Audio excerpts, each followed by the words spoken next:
வெள்ளிக்கிழமை காலை இன்றைக்கி வெள்ளிக்கிழமை இப்போ பார்த்தீங்கன்னா டைம் வந்து 7:00 ஆயிடுச்சு.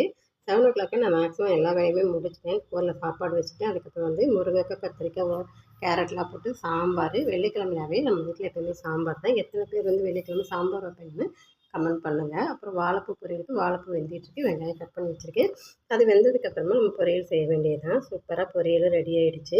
காலைல பிரேக்ஃபாஸ்ட்டு சப்பாத்தி, பாலக்கீரையில் சப்பாத்தி ரெடி பண்ணியிருக்கேன். ரொம்பவே சாஃப்டாக சூப்பராக இருந்துச்சு. இந்த ரெசிபி சீக்கிரமாக அப்லோட் பண்ணுறேன். நல்லா புசு புசுன்னு செம்மையாக இருந்துச்சு. கீரை சாப்பிடாத குழந்தைங்களுக்கு இந்த மாதிரி சப்பாத்தி, தோசையில் மிக்ஸ் பண்ணி கொடுத்தீங்கன்னா அவங்களுக்கு என்னென்னே தெரியாமல் சாப்பிட்ருவாங்க. நமக்கும் வந்து கீரை சாப்பிட்டு வச்ச ஒரு திருப்தி கிடைக்கும். ஃப்ரைடே வந்து எப்போயுமே வந்து சாம்பார் வைப்போம். அப்படி இல்லைன்னா ஃப்ரைட் ரைஸ் கிண்டி ஃப்ரைட் ரைஸ்னு சொல்லியிருக்கோம்.